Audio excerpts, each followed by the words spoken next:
Assalamu alaikum students. My name is Faizan Siddiqui and I am your chemistry teacher. बच्चों आज हमारा जो है प्रॉपर फर्स्ट लेक्चर जिसको हम यहाँ पे स्टार्ट करने जा रहे हैं और लास्ट जो हमारी एक इंट्रोडक्टरी क्लास हुई थी तो उस इंट्रोडक्टरी क्लास में हमने कुछ जनरल बातें थी वो डिस्कस की थी और पेपर के हवाले से थोड़ा सा डिस्कस किया था किस तरह से होता है और थोड़ा सा कोर्स के हवाले से डिस्कस किया था कि वो किस तरह से है। तो यहाँ पे हम बाकायदा तौर पे आज जो है उसको स्टार्ट करने जा रहे हैं और जो भी लेक्चर यहाँ पे बच्चों चलेगा जैसे मैंने पहले भी डिस्कस किया था कि इसमें फ़िलहाल कुछ नोट डाउन करने की ज़रूरत नहीं होगी, जब नोट करना होगा तो मैं बता दूंगा। और जो कुछ भी यहाँ पर आपको डिस्प्ले हो रहा है ये सारी की सारी चीज़ें जो हैं वो इन दी एंड ऑफ लेक्चर जो है इंशाल्लाह ताला आपके व्हाट्सएप पे आपको सेंड कर दी जाएंगी। अच्छा, अब यहाँ पर जो हम काम स्टार्ट करने जा रहे हैं वो हमारा फर्स्ट ईयर केमिस्ट्री का चैप्टर नंबर 1 है जहाँ से हम अपना काम स्टार्ट करेंगे। ठीक है, चैप्टर नंबर 1 का जो टाइटल हमारे पास है वो टाइटल इस तरीके से है कि introduction to the fundamental concepts of chemistry. ठीक है, ये हमारे पास जो है वो चैप्टर नंबर 1 का टाइटल है और इसको हम स्टार्ट करने जा रहे हैं। अच्छा, अब हमारा जो चैप्टर 1 है जैसे मैंने लास्ट उसमें डिस्कस किया था तो ये अदर जो सब्जेक्ट्स हैं ये उनके चैप्टर नंबर 1 की तरह नहीं है। ठीक है ना, कि इसमें ब्रांचेस ऑफ केमिस्ट्री डिस्कस कर रहे हैं और वो सब कहानियां हैं, तो ऐसा नहीं है, बाकायदा प्रॉपर पूरा चैप्टर है और एक ऐसा चैप्टर है जिसका पेपर में जो वेटेज आपका है वो तकरीबन तकरीबन 12 से 14 मार्क्स के क्वेश्चंस इसके हैं जो पेपर में आते हैं, तो इसलिए पेपर के लिहाज से भी इसका प्रॉपर एक वेटेज है, इसलिए जरा ध्यान में रखिएगा।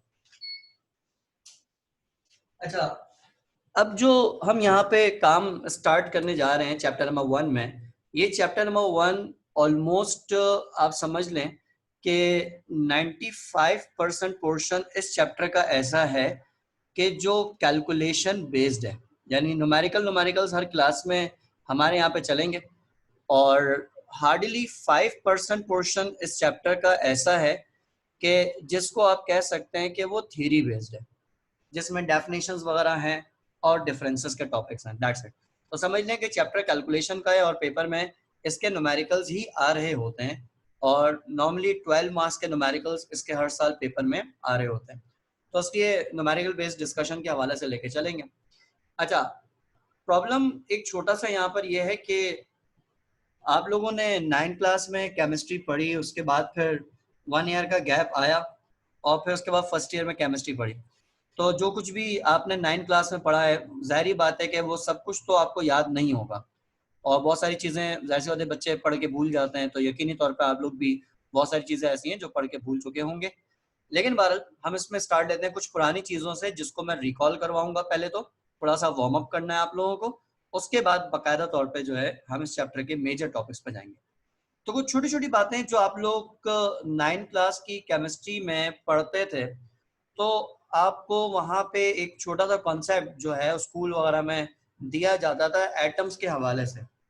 एटम के बारे में आप पढ़ते थे कि एटम जो होता है मैटर का एक छोटा सा पार्टिकल होता है और उसके अंदर मजीद सब एटॉमिक पार्टिकल्स होते हैं और वो एटॉमिक पार्टिकल्स जो होते हैं ऐसे होते हैं वैसे होते हैं, ये सारी कहानियां आप एटम के लिहाज से पढ़ते थे। अच्छा, एटम के ऊपर ही जो है ना हमने भी जाहिर सी बात है कि अपना काम हम स्टार्ट करेंगे और कुछ बेसिक जो उसके लिहाज से कॉन्सेप्ट है हम वहीं से बात स्टार्ट करते हैं। एक चीज जो आप सब लोग पढ़ते हैं एटम के लिहाज से, वो आप ये पढ़ते हैं कि भाई एटम जो होता है उसके 3 पार्टिकल्स जो होते हैं वो आप सब लोगों को पढ़ाए जाते थे। अच्छा, एक मिनट में पहले इसका स्ट्रक्चर आपसे शेयर करूं। देखें, एटम का स्ट्रक्चर कुछ इस तरह का जो है वो आपसे मिस बनवाती थी आप लोगों से। आई डोंट नो आप लोगों ने स्कूल में इसको किस तरीके से पढ़ा है, लेकिन कुछ इस तरह का जो स्ट्रक्चर था वो एटम का आप सब लोग बनाते थे, सही ना, इस तरह का स्ट्रक्चर होता था। अच्छा, अब मतलब एक सर्किल बना के एटम उसको कह दिया जाता था और उससे रिलेटेड फिर चीजें डिस्कस की जाती थी। अब यहाँ पे जो मैं बात कहना चाह रहा हूँ एटम के हवाले से वो ये कि भाई जो एटम का सेंट्रल पार्ट होता था, इस सेंट्रल पार्ट को आप यहाँ पे नाम देते थे न्यूक्लियस का। न्यूक्लियस के टर्म आप पढ़ते थे। और न्यूक्लियस जो होता था उसके अंदर दो तरह के पार्टिकल्स प्रेजेंट होते थे। एक तो न्यूक्लियस के अंदर प्रोटॉन प्रेजेंट होता था और दूसरा न्यूक्लियस के अंदर न्यूट्रॉन प्रेजेंट होता था। ठीक है ना। तो आप जो है ये दो तरह के पार्टिकल्स पढ़ते थे। अच्छा, इसी तरीके से जो बाहर बड़ा वाला सर्किल होता है, जो बाहर बड़ा वाला सर्किल होता है उसको नेम देते थे शेल का। और शेल जो होता था उसमें इलेक्ट्रॉन्स जो होते थे, नेगेटिव चार्ज पार्टिकल्स होते थे, वो न्यूक्लियस के अराउंड सर्कुलर मोशन करते थे। ये छोटी छोटी बातें आप पढ़ रहे थे। अच्छा, एक मिनट होल्ड कीजिएगा। मनान को आवाज जो है कट के आ रही है। मनान, आप आपका इंटरनेट स्लो तो नहीं है कहीं? ये बताइए। तलहा, आपको आवाज आ रही है? प्रॉपर तरीके से सुन सकते हैं? अक्सा, आपको आवाज मेरी आ रही है? काइंडली कमेंट्स में मुझे बताइएगा। फहमीदा, ताकि पता चले कि मसला कहाँ पर है। मनान को थोड़ा सा आवाज़ जो है वो मेरे ख्याल में कट कट के आ रही है, स्लो आ रही है, तो हैंड फ्री यूज़ कर लें। अब मनान ये नहीं बताओ कि कितनी MB स्पीड है, अब ये कट के क्यों आ रही है, ये इम्पोर्टेंट मसला है। समटाइम्स सिस्टम का भी मसला होता है यार, ज़रा देख लो उसको। और देखिए, या तो मनान आप एक काम करें, आप मीटिंग जो है ना लेफ्ट करके बेटा रीज्वाइन क्विकली करके देख लें, मैं आपको अलाउ कर देता हूँ। तो हो सकता है प्रॉब्लम वहाँ पे सॉल्व हो जाए, क्योंकि मैंने अभी इस पे 2 घंटे मुसलसल लेक्चर दिया है तो इस तरह का मसला आया नहीं है, तो इसलिए मैं कह रहा हूँ आप लोगों से।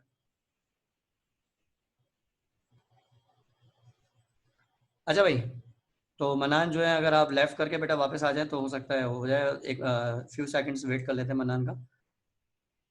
जी, सभी को आ रही है, अक्सा को भी आ रही है और फहमीदा को भी आ रही है और तला को भी आ रही है।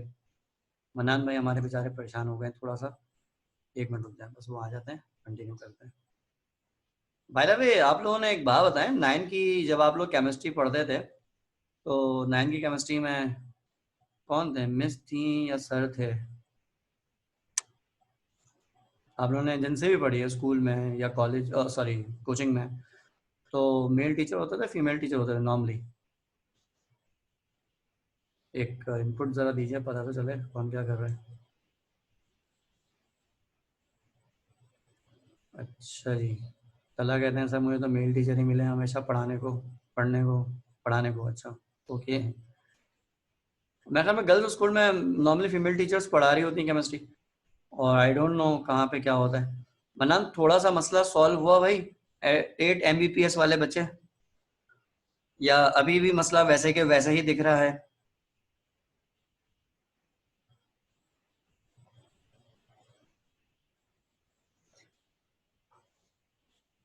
मेरे ख्याल में मनान को, मनान आप आपका कुछ प्रॉब्लम सॉल्व हुआ, कुछ हुआ, या वैसे ही चल रहा है? चेक कर लें एक नज़र, क्विकली क्विकली। ओके, थोड़ी रुक रही है लेकिन सही है, चलें सही है। जी दादा, आप कुछ क्वेश्चन करना चाह रहे हैं बेटा? जल्दी से कोई क्वेश्चन हो तो जल्दी से करें, तेजी से।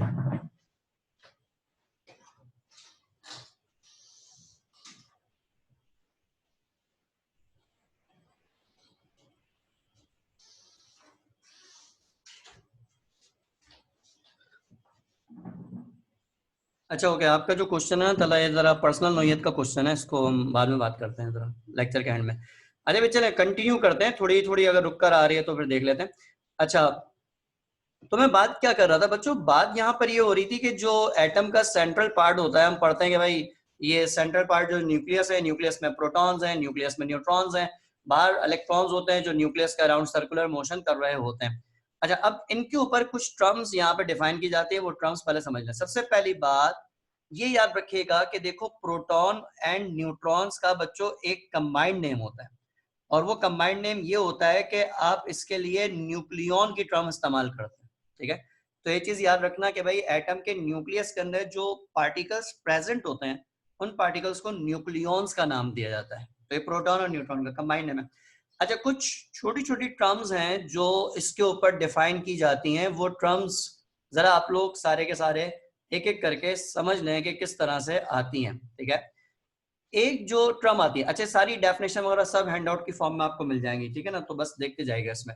एक जो टर्म बच्चों यहाँ पर आती है, it is related to atomic number, हमने इसको डिस्कस करना है।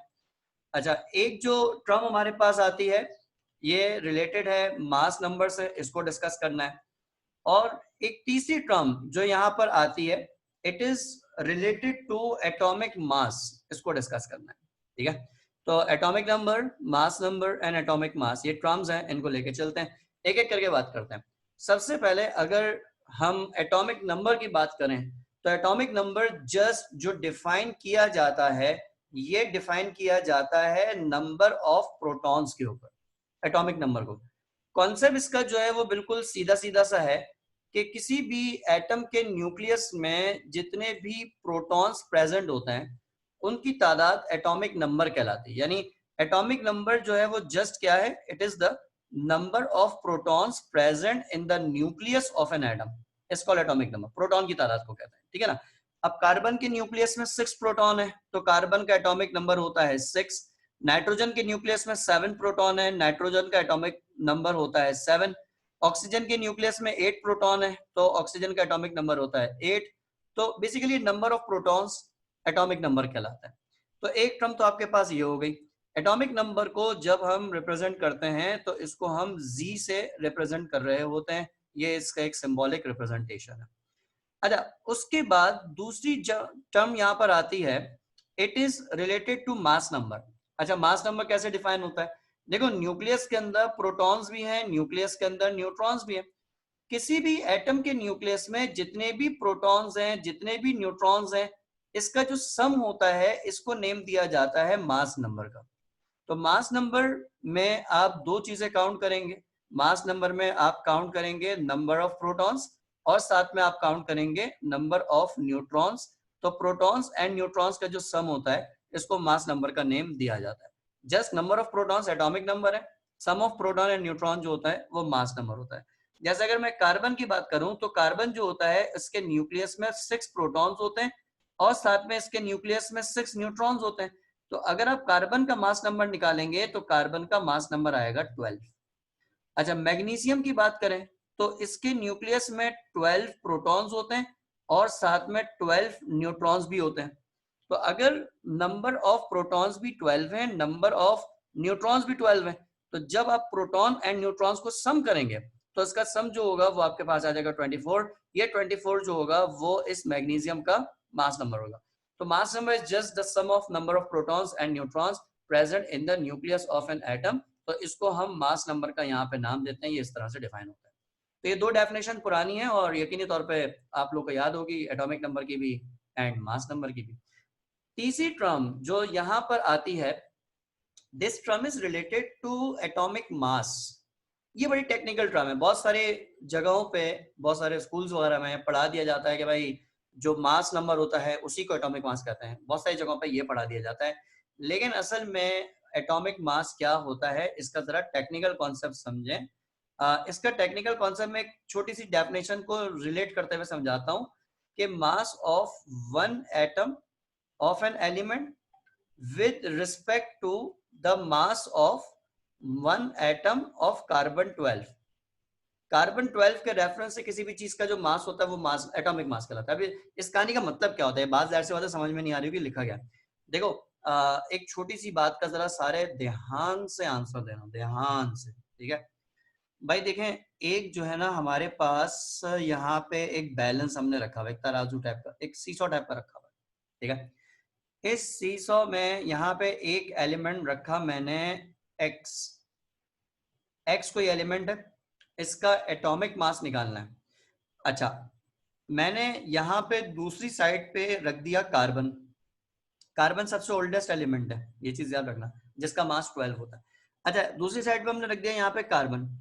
अच्छा, अब सपोज करें कि जब आपने यहाँ पे कार्बन रखा, जब आपने यहाँ पे कार्बन रखा तो ये जो बैलेंस था, ये बैलेंस सपोज करें कि लेफ्ट साइड से नीचे आ गया, यानी ये बैलेंस जो था थोड़ा सा अनबैलेंस हो गया और ये अनबैलेंस होने के बाद ये इस तरह से आ गया, ठीक है। एक्स वाली साइड से ये यहाँ से नीचे आ गया। अच्छा, अब आपसे अगर मैं छोटा सा क्वेश्चन पूछूं और कमेंट में मुझे इसका आंसर दीजिए कि बताएं मास इस वक्त किस साइड पे ज्यादा है, कार्बन वाली साइड पे या एक्स वाली साइड पे ग्रेटर मास कौन है, कौन भारी है इन दोनों में से, तो क्या आंसर करेंगे, कार्बन और एक्स, एक्स।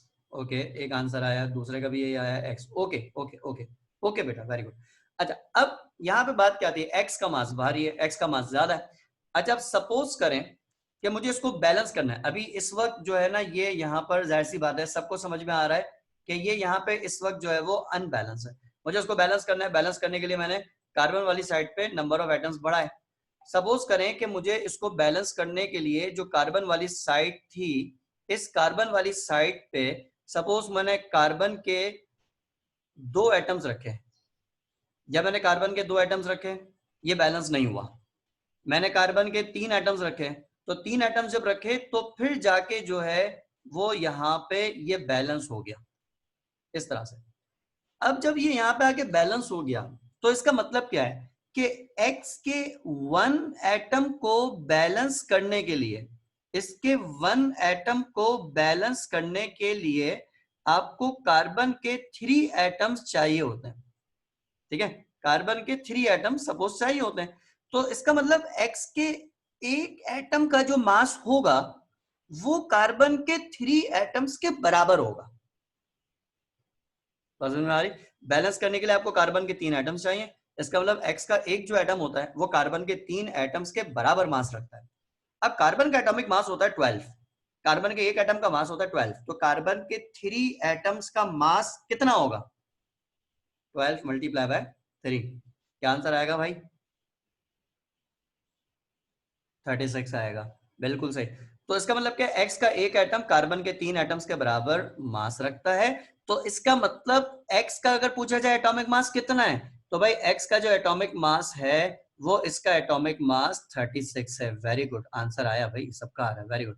तो एक्स का जो एटॉमिक मास है वो एटॉमिक मास 36 है, क्योंकि इसके एक एटम को बैलेंस करने के लिए कार्बन के 3 एटम्स चाहिए होते हैं, तो इसलिए इसका जो एटॉमिक मास होता है यहाँ पे 36 आएगा। ये इस तरह से होगा। तो बात यहाँ पे कहने की ये कि एटॉमिक मास जो है वो इस तरह से निकाला जाता है, और इसका जो यूनिट यहाँ पे इस्तेमाल होता है वो यूनिट यूज किया जाता है AMU। AMU जो है ये एटॉमिक मास का यूनिट है, और इस AMU की जो टर्म है, इस टर्म का मतलब सिंपल आपके पास जो होता है वो होता है एटॉमिक मास यूनिट। ये कहानी है। तो यहाँ पे जो बात मैं समझा रहा हूँ तो वो बात सिंपल से इतनी है कि एटॉमिक मास का जो मतलब होता है वो सिंपल ये होता है कि मास ऑफ वन एटम, जो कि मैंने यहाँ पे मेंशन किया, mass of one atom with respect to the mass of carbon 12। किसी भी एलिमेंट के एक एटम का मास कार्बन के रेफरेंस से जो निकलता है उसको हम नाम देते हैं एटॉमिक मास का। जैसे एक्स के एक एटम का मास कार्बन के 3 एटम्स के बराबर था, तो उसका एटॉमिक मास 36 AMU आएगा। ये इस तरह से डिफाइन होता है। तो फॉर्मल डेफिनेशन मैं आपको दे दूंगा। ये डेफिनेशंस जो है वो पेपर में अक्सर पूछी जा रही होती हैं, तो इसलिए ये आपका अमूमन जो है वो सेक्शन बी का क्वेश्चन पेपर में बन रहा होता है, जिसमें वो डिफाइन द टर्म्स करके क्वेश्चन पूछते हैं और इस तरह की चीजें उसके अंदर पूछ लेते हैं। तो उसकी डेफिनेशन आपको मिल जाएगी हैंडआउट्स में, वो देख लीजिएगा। तो ये कॉन्सेप्ट है atomic number, atomic mass and mass number का। अच्छा, अब यहाँ पे आगे क्योंकि बच्चों कैलकुलेशन स्टार्ट होने जा रही है, तो मैं एक जस्ट रिकॉल दे रहा था कि भाई आप लोगों ने 9 क्लास की केमिस्ट्री में भाई इस तरह की बातें जो है ना वो पढ़ी हुई है, सब लोगों ने थोड़ा थोड़ा याद भी आ गया होगा, ये सब पढ़ा हुआ है। अब मुझे जो यहाँ पे काम स्टार्ट करना है वो काम यहाँ स्टार्ट करना है एटॉमिक मासेस के हवाले से, atomic masses of commonly used elements. वो एलिमेंट जो बहुत कॉमनली यूज होते हैं उनके एटॉमिक मासेस जो है वो आपको फिंगर टिप पे याद होने चाहिए, क्योंकि वो एटॉमिक मासेस जो है वो हम कैलकुलेशन में इस्तेमाल कर रहे होते हैं, तो इसलिए आपको इनके एटॉमिक मासेस पता होने चाहिए। पेपर में नॉर्मली एटॉमिक मास दे रहे होते हैं, लेकिन वो एलिमेंट जो बहुत ही कॉमन है, अमूमन वो ये एग्जामिनर अज्यूम करता है कि इनको एटॉमिक मास पता होगा, तो एटॉमिक मास कभी कभी नहीं भी देते। तो उसके पीरियोडिक टेबल में तो 114 एलिमेंट्स हैं, तो आपने सबके नहीं याद करने, जस्ट सेलेक्टेड कुछ एलिमेंट्स हैं उनके एटॉमिक मासेस पता होने चाहिए। तो एक नजर उसको क्विकली देखते हैं। अब मैं यहाँ पे एलिमेंट्स लिखता जाता हूँ, आप मुझे बताते जाएं कि इसका एटॉमिक मास किस किस का आपको याद है। जैसे सबसे पहले आपके पास एलिमेंट है H, हाइड्रोजन। जिसका एटॉमिक मास याद आ रहा है वो कमेंट्स में डालते जाए। हाँ भाई, हाइड्रोजन का एटॉमिक मास कितना AMU होता है भाई, 1 AMU होता है। Very good very good. अच्छा, उसके बाद आपके पास आता है Li। Li is lithium. Lithium का एटॉमिक मास ये फिंगर टिप पे याद होना चाहिए, वरना मैं चाहूँ तो बच्चों आपको भी पीरियोडिक टेबल शेयर कर दूं मैं, ये लो देख लो, लेकिन वो मजा नहीं आएगा, आपको फिंगर टिप पे याद होना चाहिए। मेरी नियत सिर्फ इतनी है यहाँ पे बस। अच्छा आंसर आया इसका 3। देखो 3 जो ना बेटे इसका एटॉमिक नंबर होता है, इसका एटॉमिक मास जो होता है वो एटॉमिक मास होता है 7 AMU। ठीक है 3 इसका एटॉमिक नंबर है। अच्छा उसके बाद ये बड़ा अच्छा सा एलिमेंट है एन है। एन ए कौन है बच्चों, ये नाइट्रोजन है या सोडियम है? एन ए नाइट्रोजन और सोडियम। ओके हसनैन का आंसर आया, मनान का आंसर आया, very good very good, actor चल रहा है भाई। ओके सोडियम, सोडियम का एटॉमिक मास पूछा जाए कितना होता है? अलग आया, ठीक है वेरी गुड बेटा। अच्छा अक्सा का सबसे पहले आया था, वही मैंने कहा अक्सा का आंसर ही नहीं आया इस दफा। अच्छा भाई सोडियम का जो एटॉमिक मास होता है, ये एटॉमिक मास होता है 23, बिल्कुल सही हो गया। अच्छा उसके बाद आगे बढ़ते हैं, आगे आपके पास है के पोटेशियम। पोटेशियम का एटॉमिक मास बेटा, शाबाश शाबाश शाबाश स्पीड। नो आइडिया, सब भूल गए। ओके कोई बात नहीं। पोटेशियम का एटॉमिक मास 39 होता है, ठीक है 39 फैमिली 39 होता है। तला इसका एटॉमिक नंबर 19 है बेटा, इसका एटॉमिक मास 39 होता है। अच्छा पोटेशियम के बाद आ जाए Mg मैग्नीशियम। मैग्नीशियम का एटॉमिक मास होता है, शाबाश मैग्नीशियम का बच्चों क्विकली, किसी को आइडिया है मैग्नीशियम का या आइडिया नहीं है मैग्नीशियम का? हसनैन का आया कि सर क्या 54 होता है? नहीं हसनैन बहुत ज्यादा हो गया बेटा, ये तो मैग्नीशियम के 2-2.5 एटम्स का हो जाएगा। मैग्नीशियम का एटॉमिक मास होता है 24 ठीक है। अच्छा ओके Ca कैल्शियम, क्विकली शाबाश शाबाश बच्चों speed speed warm up. Calcium का एटॉमिक मास आया आया, शाबाश अक्सा बेटा वेरी गुड, 40 होता है। अच्छा कैल्शियम के बाद आ जाए Al एल्यूमिनियम। एल्यूमिनियम का ओके मनान का भी आ गया था, लगे भाई वेरी गुड वेरी गुड। हाँ भाई एल्यूमिनियम, एल्यूमिनियम अक्सा कंफ्यूज है। नहीं बेटा इसका 14 नहीं होगा, तला इसका 26 भी नहीं होगा बेटे। एटॉमिक नंबर 13 होता तो तुमने डबल करके 26 क्या, मुझे अंदाजा हो गया इस बात का। एल्यूमिनियम का एटॉमिक मास 27 होता है, थोड़ा सा रह गया बस।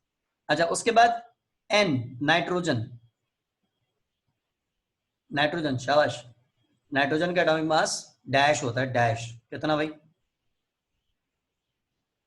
वेरी गुड अच्छा, वेरी गुड वेरी 14 होता है, शाबाश बेटा। ऑक्सीजन का एटॉमिक मास सही बच्चों, फिर आ रहा है तो माशाल्लाह बहुत अच्छी बात है, स्पीड लगाएं फिर तो। ऑक्सीजन का बेटा शाबाश क्विकली 16, वेरी गुड बेटा। उसके बाद सल्फर का एटॉमिक मास, हसनैन ऑक्सीजन का एटॉमिक नंबर 8 होता है बेटे, एटॉमिक मास इसका 16 होगा। ओके सल्फर का एटॉमिक मास, मन्नान के भी आंसर बड़े स्पीड में आ रहे हैं माशाल्लाह।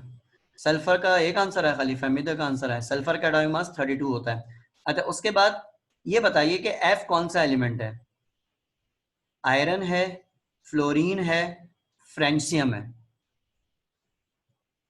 जनाब एफ एलिमेंट कौन सा है? F stands for iron, fluorine और रो। अच्छा 2 आंसर आए, 3 आंसर आए, ओके ओके तीनों के आंसर सही है शाबाश बेटा। F is fluorine. फ्लोरीन का एटॉमिक मास होता है बच्चों 19। अच्छा उसके बाद सी एल, सी एल बताएं कौन है? क्लोरीन है, आंसर नहीं चाहिए सॉरी, क्लोरीन है। सी एल का एटॉमिक मास याद करें कितना है? कुछ है? फ्लोरीन का 19 होता है एटॉमिक मास बेटे, फ्लोरीन का 19 होता है। सीएल का बताया ना, सीएल का अक्सर ने गेस किया 27, मन्नान ने गेस किया 35। मन्नान काफी क्लोज है बेटा, ये होता है 35.5। सही भाई हसनैन काफी क्लोज है 35.5 ओके। अच्छा उसके बाद अब बताओ ब्रोमीन बताओ बेटा, अब बात है ना बी आर, ब्रोमीन का एटॉमिक मास। ब्रोमीन का इतना कॉमनली यूज होता नहीं है, अगर ये एलिमेंट आ गया तो इसका एटॉमिक मास वो आपको गिवन करेंगे वैसे तो। इसका एटॉमिक मास अगर आप चेक करें कितना निकल रहा है, इसका एटॉमिक मास होता है 80, ठीक है। अच्छा उसके बाद आपके पास है एच ई हीलियम, हीलियम का एटॉमिक मास बेटा, बस एक दो और रह गया, इसको इसको खत्म करते हैं, आगे बढ़ते हैं। Helium H E periodic table का सेकंड एलिमेंट है, इसका एटॉमिक नंबर 2 होता है। एटॉमिक मास कितना होगा बेटा, कितना एनीवन? 4। हाँ भाई आया है, शाबाश शाबाश, 4 होता है। अच्छा, अब जाते जाते मुझे आयरन का बताइए, Fe का एटॉमिक मास।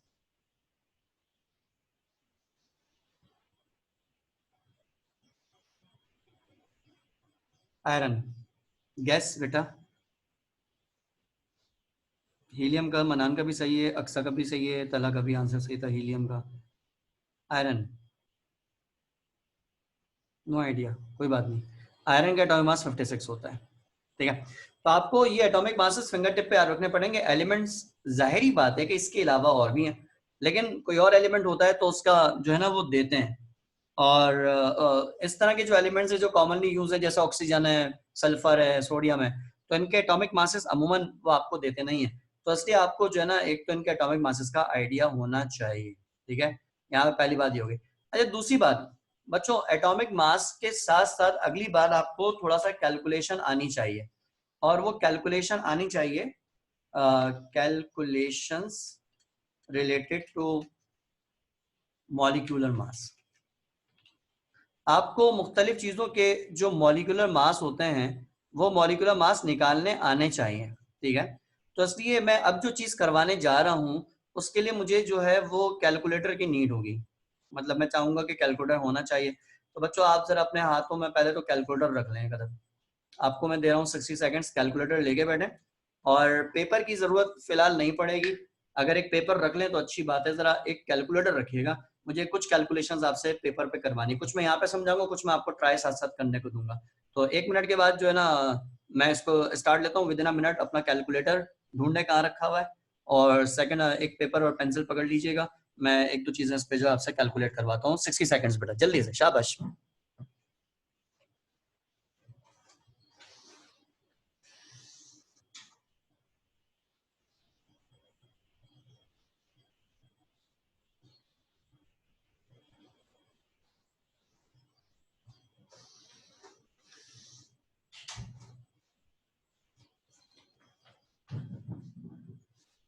ओके जी, हसनैन रेडी हो गए, और भाई सारे रेडी हो गए?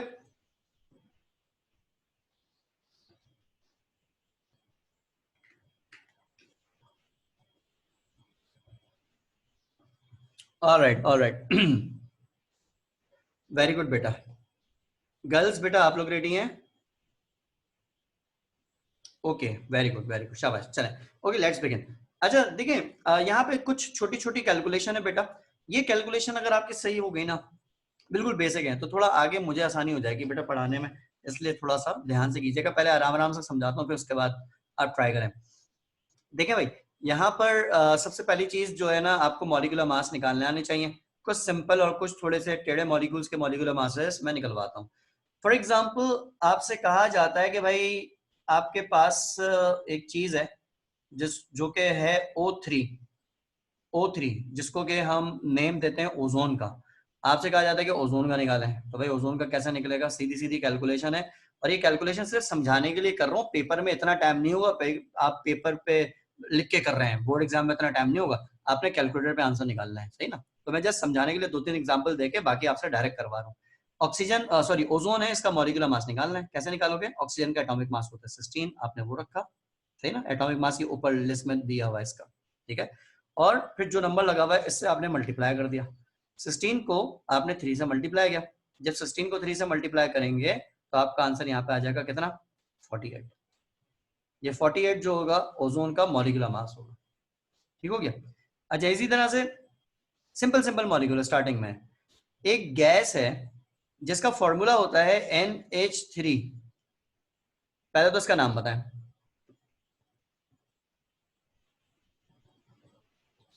यस, NH3 कौन सी गैस है बच्चों? कार्बन डाइऑक्साइड या मीथेन? अच्छा जी, आंसर है ammonia. Okay, very good very good, ammonia.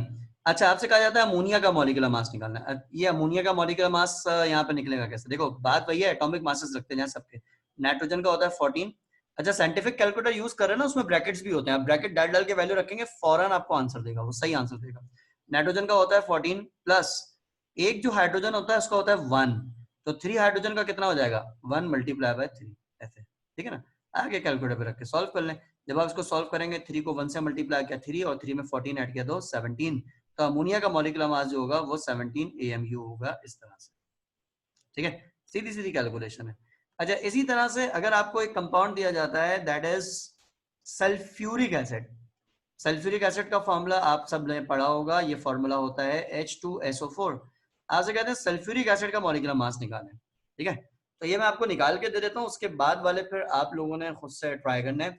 Sulphuric acid का मॉलिक्यूलर मास अगर आपने निकालना है तो तरीका सिंपल क्या होगा, इसमें यहाँ पे सबसे पहले आ रहा है हाइड्रोजन। हाइड्रोजन का एक एटम का होता है 1 और 2 एटम का हो जाएगा 2, प्लस फिर आ रहा है सल्फर। सल्फर का एटॉमिक मास होता है 32, प्लस फिर आ रहा है ऑक्सीजन। एक ऑक्सीजन का 16 होता है और 4 ऑक्सीजन है, 16 मल्टीप्लाई बाय 4, जब मल्टीप्लाई बाय 4 करेंगे that will be 64। Then in सबको आपने ऐड किया, जब आप इन सबको ऐड करेंगे तो आपको इसका मॉलिक्यूलर मास यहाँ पे मिल जाएगा 98 AMU। ठीक है, इस तरह से होगा। तो ये सल्फ्यूरिक एसिड का जो है मास होगा।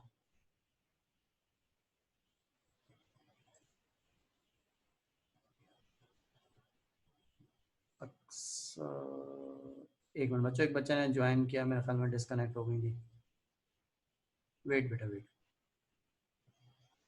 ओके ओके, चलें। अक्सर क्या हुआ बेटा, डिस्कनेक्ट हो गए थे आप? अच्छा चलें वापस। तो मैं यहाँ पे कह रहा था कि भाई इसका मॉलिक्यूलर मास जो है ना वो इस तरीके से यहाँ पे निकलेगा कि भाई आपने जो है ना इनके एटॉमिक मासेस वगैरह लेते हुए रख के आपने सॉल्व करना, आपको निकल आएगा। अक्सर ये हो जाएगा बेटा आपसे, या आपसे कैलकुलेशन एक करवाऊं आपके लिए? जल्दी से मुझे बताएगा, आप शायद डिस्कनेक्ट हो गए थे। कर लेंगे, मॉलिक्यूलर मासेस निकाल लेंगे आप, या इसकी एक एग्जांपल और दूं? क्विकली मुझे बताएगा। सल्फ्यूरिक एसिड का जैसे मैंने निकाला, समझ में आ रहा है कि हाइड्रोजन एक है, एक हाइड्रोजन का 1 होता है, 2 का 2 हो जाएगा, प्लस सल्फर का 32, प्लस एक ऑक्सीजन का 16 होता है, 4 ऑक्सीजन का 64 होता है। तो इन सबको ऐड किया, आपके पास मॉलिक्यूलर मास 98 आ जाएगा। अगर ये हो जाएगा तो मुझे बताएं, फिर मैं आपको 2-3 ट्राई करना को देता हूँ। ओके, हो जाएगा, वेरी गुड। अच्छा, फिर इसके बाद बच्चों ये वाला जरा अपने पेपर पे ट्राई करें, पेपर या डायरेक्ट कैलकुलेटर पे करना चाहिए, डायरेक्ट करें, मुझे आंसर चाहिए। ठीक है, चलें। छोटे छोटे मॉलिक्यूल्स, आपके पास मीथेन गैस है CH4, मीथेन का जरा निकाल के दीजिएगा, कमेंट में आंसर डालते जाइएगा। वेरी गुड, अक्सा का सबसे पहला आंसर आया, आंसर नहीं बता रहा मैं क्या आया। और कोई बेटा मीथेन का? जी जी अक्सा, यूनिट भी बिल्कुल सही है बेटा आपका। ओके, मन्नान का आंसर आया। मन्नान थोड़ी सी मिस्टेक है। मन्नान, कार्बन का जो मास होता है ना बेटा, एटॉमिक मास, वो 12 होता है। आपने कार्बन के एटॉमिक मास में मिस्टेक किया मुझे लग रहा है। हसनैन 12 कैसे आएगा बेटा? CH4 का निकालना है। कैसे निकलेगा? देखो, कार्बन है ना, कार्बन का एटॉमिक मास होता है आपके पास, हाँ हसनैन अब सही आया। कार्बन का एटॉमिक मास होता है आपके पास यहाँ पे 12, ठीक है ना, तो आपने वो लिया, प्लस एक हाइड्रोजन का होता है 1, तो 4 हाइड्रोजन के लिए क्या करेंगे, 1 मल्टीप्लाई बाय 4 कर दीजिए, तो आप वैसे भी कर लेंगे, फिर उसको ऐड कर लें, तो 12 प्लस 4, जब आप इसको ऐड करेंगे तो ऐड करने के बाद ये हो जाएगा 16। सही। अच्छा भाई, नेक्स्ट। अच्छा, आप एटॉमिक नंबर को ऐड कर रहे थे हसनैन, अच्छा ओके ओके समझ गया। अच्छा भाई, नेक्स्ट यहाँ पे जो है ना आप जरा 2-3 मॉलिक्यूल्स जो है ना उसको ट्राई करें, अपने पेपर पे आंसर शेयर कीजिएगा। ये वाली मीटिंग ऐड जो है ना ये आप लोगों को मैं दे रहा हूँ, और उसके बाद आपको 3 से 4 मिनट का टाइम दूंगा। ये मीटिंग में डिस्कनेक्ट करूंगा, 3 मिनट के बाद रिकनेक्ट करूंगा, उसके बाद मुझे आपके आंसर्स चाहिए होंगे। ठीक है, तो इसलिए आप इसी आईडी पासवर्ड से दोबारा लॉगिन हो जाएगा जब मैं डिस्कनेक्ट करूंगा उसके 3 मिनट के बाद, उससे पहले पहले सॉल्व कर लीजिएगा। तो ये छोटे छोटे मॉलिक्यूल्स हैं, इसको जरा अपने पेपर पे क्विकली ट्राई कीजिए, सारे अपने पास पहले तो लिख लें फिर सॉल्व कर लीजिएगा। एक है सल्फर ट्राइऑक्साइड, अपने पास ये नोट डाउन करें। दूसरा आपके पास है कैल्शियम क्लोराइड CaCl2, इसको अपने पास ट्राई करें। फिर तीसरा आपके पास है कैल्शियम कार्बोनेट, तो कैल्शियम कार्बोनेट है, आप इसको अपने पास ट्राई करें। और चौथा जो मॉलिक्यूल है वो आपके पास है ग्लूकोज। ठीक है, ग्लूकोज का फॉर्मूला आप सब लोग पढ़ते हैं, ये फॉर्मूला होता है C6H12O6। ठीक है, इसको ट्राई करें। तो ये सारे के सारे जो है ना बेटा आप लोग ये ट्राई करें, और मैं मीटिंग डिस्कनेक्ट कर रहा हूँ, 3 मिनट्स के बाद जो मैं रिज्वाइन करूंगा, और आप 3 मिनट्स के बाद दोबारा से ऐड हो जाएगा सेम आईडी पासवर्ड से। उससे पहले पहले अपने आंसर जो है इन चारों के निकाल लीजिए। ओके बेटा, ये नोट डाउन करें क्विकली, डिस्कनेक्ट होने वाला है। SO3 CaCl2 CaCO3 C6H12O6।